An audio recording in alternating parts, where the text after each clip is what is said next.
বাংলাদেশ ক্রিকেটে এক যেন অন্যরকম ইতিহাস। সত্যি বলতে খুব ভালো লাগার একটা দিন, খুব ভালো একটা ক্রিকেট ম্যাচ সব মিলায় একটা দুর্দান্ত সিরিজ জিতলো বাংলাদেশ অস্ট্রেলিয়ার বিপক্ষে, তাও আবার ১ম বার। বাংলাদেশের ক্রিকেট ইতিহাস শুরুর পর থেকে এখন পর্যন্ত যে অস্ট্রেলিয়ার সাথে মাত্র একটা জয় ছিল, সেই অস্ট্রেলিয়ার বিপক্ষে পরপর ২ ওয়ানে জিতে একটা ওডিআই সিরিজ যে বাংলাদেশ জিতবে, এটা কি কেউ স্বপ্নে ভাবছিলেন?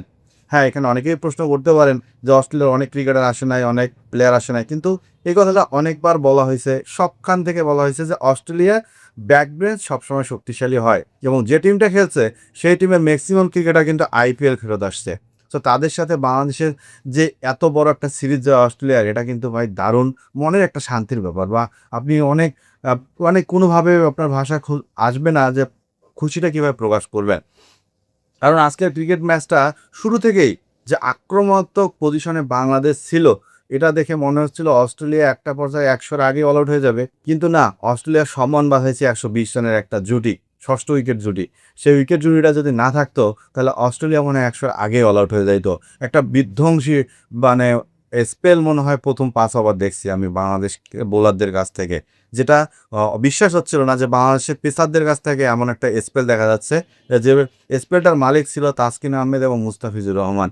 মুস্তাফিজ মিরপুরের রাজা, এটা সব সময় বড় বড় ক্রিকেট বিশেষজ্ঞ, বড় বড় ক্রিকেটাররা এবং সেই সাথে যারাই মিরপুরে মুস্তাফিজকে ফেস করছে তারাও স্বীকার করে গেছে এবং মুস্তাফিজ সেটা আবারও প্রমাণ করলো যে তিনি মিরপুরের রাজা এবং মিরপুরের মুকুটটা তার হাতেই মানায়, যেটা ম্যাচ শেষে প্রেস কনফারেন্সেও তিনি পুরস্কার নেওয়ার সময় দেখিয়ে দিছে যে চুপচাপ মুস্তাফিজ দু একটা কথাতেই সবসময় শান্ত থাকে। কিন্তু তাকে যখন প্রশ্ন করা হয়েছে যে ওই একটা ওভারে ২টা উইকেট এবং মেডেন পরপর ২টা মেডেন নিলেন, নিয়ে অস্ট্রেলিয়ার যে টপ অর্ডারকে একদম ভেঙে দিলেন, আপনার কেমন ফিলিং কাজ করছে? মুস্তাফিজের সহজ স্বীকারোক্তি ভাই যে আমি দলের প্রয়োজনে যতটুকু করার ততটুকুই করি, সবসময় পুরাতন বলে বল করতে স্বাচ্ছন্দ্য বোধ করি, কিন্তু নতুন বল যখন দলের প্রয়োজন, নতুন বলে আসছি, সেখানে নতুন বলে টার্গেট থাকতো কীভাবে উইকেট নেওয়া যায় এবং আমি সেই কাজটাই করছি। এবং মুস্তাফিজের এই যে ওভারটা ছিল, দ্বিতীয় ওভারটা, সেই ওভারে অস্ট্রেলিয়া পুরাটাই ব্যাকফুটে চলে গেছিল এবং তাসকিন ভাই তো ১ম ওভারে উইকেট ছাড়া কিছুই বুঝতেছে না।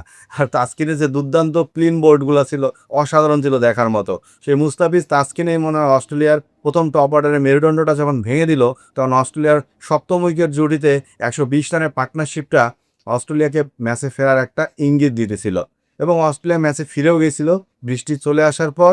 যে টার্গেটটাই দাঁড় করেছিল বাংলাদেশের সামনে, প্রথম বলে যখন তামিম আউট হয়ে গেল, তখন কিন্তু একটা সংখ্যা জেগে গেছিল সবার মনে যে কি হবে? কিন্তু অনেকদিন পর দলে সুযোগ মিলছে সৌম্য সরকারের। সৌম্য সরকার ইনিংসটাকে চাইলেই 50 তে কনভার্ট করতে পারত। যদি রিভার্স সুইপটা না করত, তাহলে সৌম্য ভালো একটা স্কোর যদি দাঁড় করাইতে পারত, তাহলে আমার মনে হয় খুব ভালো হতো। সেই সাথে শান্ত দুর্দান্ত ফর্মে আছে। শান্ত যদি 50 করতে পারত আরও ভালো লাগতো। লিটন কুমার দাস আনইভেন বাউন্স, করা কিচ্ছু ছিল না। অসহায় আত্মসমর্পণ করছে বাউন্সের কাছে।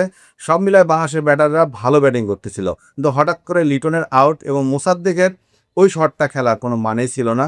মোসাদ্দেক যদি ওই সময়টা আউট না হতো, তাহলে স্ট্রংভাবে বাংলাদেশ ম্যাচটা জিতত। পরের আমাদের তাওহিদ হৃদয় এবং মেহেদী হাসান মিরাজের ফিনিশিংয়ে সিরিজ জিতে নিল বাংলাদেশ। সব মিলায় দ্বিতীয় ওয়ানডে ছিল জমজমাট। অস্ট্রেলিয়া কিন্তু শেষ পর্যন্ত লড়াই করে গেছে। যদি আর 20 থেকে 30টা রান বেশি হতো, তাহলে ম্যাচটা কিন্তু অস্ট্রেলিয়ার পক্ষে গেলেও যেতে পারত। তারপরও অনেকদিন পর দলে ফিরে সৌম্য খুব ভালো ব্যাটিং করছে, কারণ side totally out of form. একটা ম্যাচ ভালো খেলছে, 7টা ম্যাচ খারাপ খেলতেছে। এখন বাংলাদেশের যে ব্যাটিং অর্ডারটা আছে এবং এই যে টিমটা আছে, এই টিমের ব্যাটসম্যান যারা আছে, তারা যদি ব্যাটাররা যদি নিজেদের পারফরমেন্সটা ধারাবাহিক করতে পারে, আবারও বলছি ধারাবাহিক, ভাই প্রত্যেকটা ম্যাচে সেঞ্চুরি তো দরকার নাই। ম্যাচের সিচুয়েশন অনুযায়ী 70, 80, 50, 45 এমন রান যদি প্রত্যেকটা ব্যাটার ধারাবাহিকভাবে করতে পারে, তাহলে আমার মনে হয় বাংলাদেশ অস্ট্রেলিয়ার সাথে যেমন সিরিজ জিততো, প্রত্যেকটা টিমের সাথে সিরিজ জিততে পারবে এবং বাংলাদেশ আইসিসি ইভেন্টগুলোতে গিয়েও ভালো খেলবে। অস্ট্রেলিয়ার সাথে সিরিজ জেতাটায় হয়তো বাংলাদেশের ক্রিকেটারদের বেশি আত্মবিশ্বাস যোগাবে এবং সেই সাথে টার্গেট বাংলা ওয়াশের।